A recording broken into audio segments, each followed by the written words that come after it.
Hey y'all, welcome back. My name is Crystal, and I've got another book chat video for you today.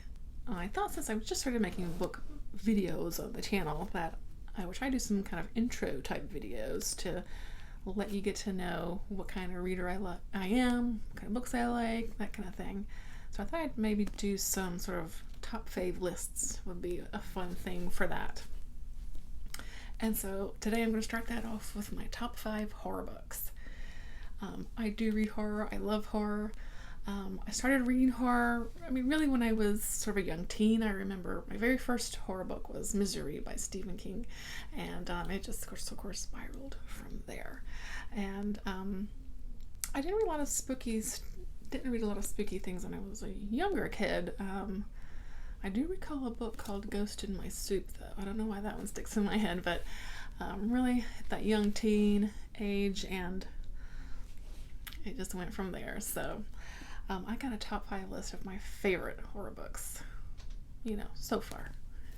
As of today. It could change tomorrow, of course. But number 5 is a book that I read last year, and that's The Good House by Tananarive Due. I really loved this one.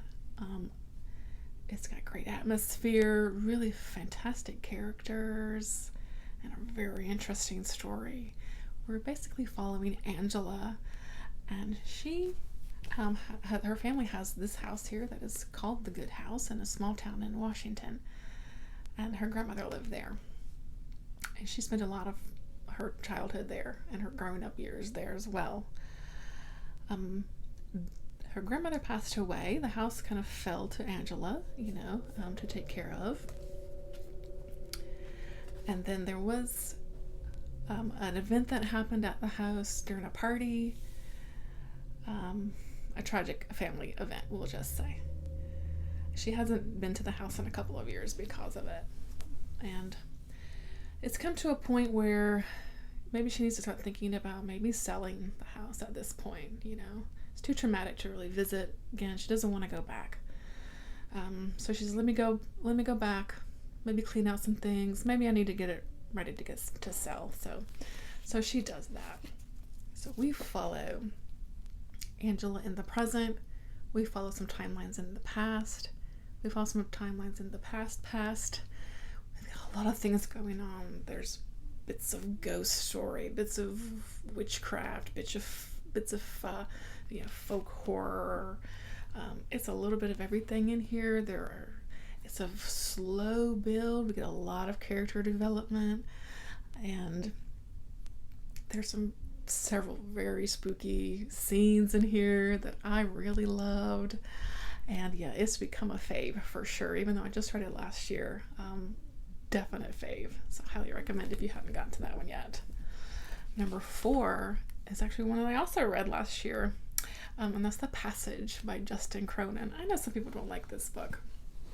I loved it. I listened to it on audio,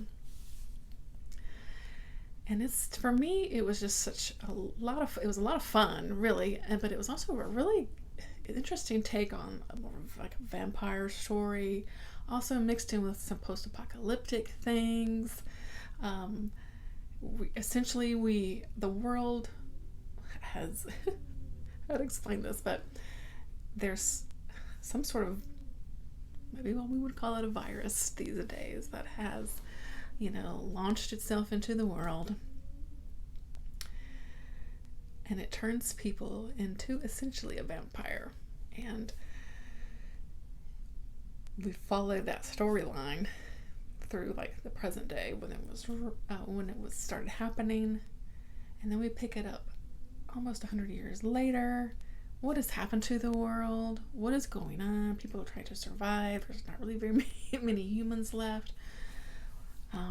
And it goes from there. And I loved this so much, like I said. And I don't know. It's just one of those, you read something like, oh yeah, I loved that. And for me, that's what this one was. So I enjoyed that one. Number 3 is an oldie but a goodie for me. So I definitely had my Anne Rice phase in the 90s. And Interview with a Vampire it's, it's sort of a classic by now, and it's a classic for a reason. It's because it's really good. My copy of this has disintegrated, so I need to replace it. I think I threw it away, actually, because it just fell apart, actually.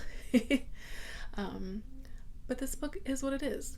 There's an interview with a vampire, and the vampire tells his story, how he became a vampire, and all that has happened over the last many years.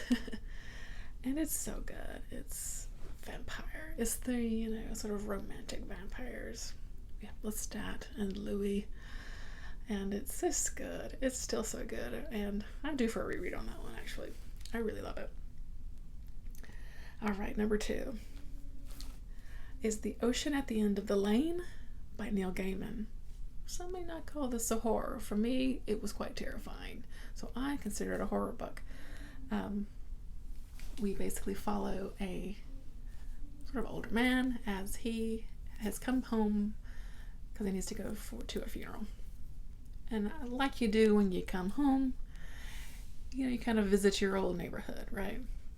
And so he's recollecting and remembering things, and gosh, this is where his house isn't there anymore where he grew up, but he's, kind of going down the road, and there's this other older house. He's like, oh gosh, yeah, I remember this house, and there's this pond. And so he's sitting by the pond, and he's having all these memories. He's remembering everything now from his childhood. Particularly this little girl named Letty, who lived in this house. And she lived there with her mom and her grandmother. And he's just remembering now all these things. Some of it quite terrifying. And this book has some very spooky scenes in it. Things in the forest, things in your house. There's like a worm thing. I thought this was very scary. And yeah, I really loved it. I usually listen to audiobooks for Neil Gaiman because he reads them himself, and he's such an amazing narrator, has such an amazing voice. I need to get a copy of this though for myself to reread it again for sure, because it's good. It's so good. All right, number 1. We ready? The Top Dog. Scariest book for me. My favorite horror book.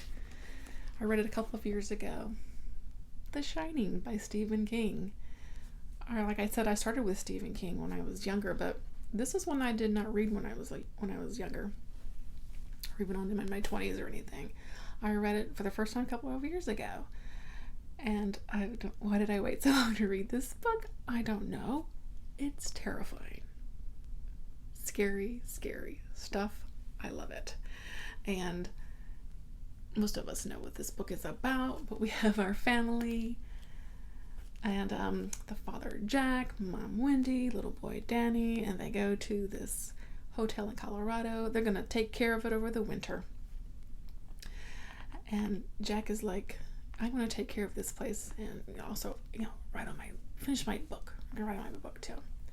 And we, of course, slowly watch his descent into madness, while also learning that little boy Danny has something called the Shining, which is the gift of the sight, seeing spirits, communicating telepathically with other folks that have the Shining, things like that.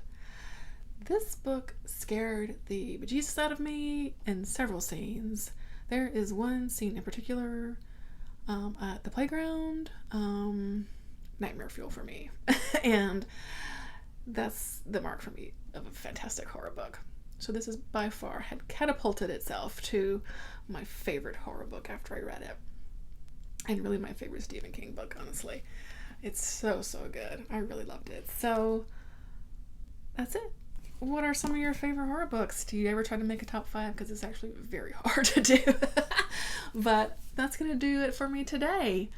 And thanks so much, as always, for checking me out, hitting the like button, all that good stuff. I'll catch you in the next one.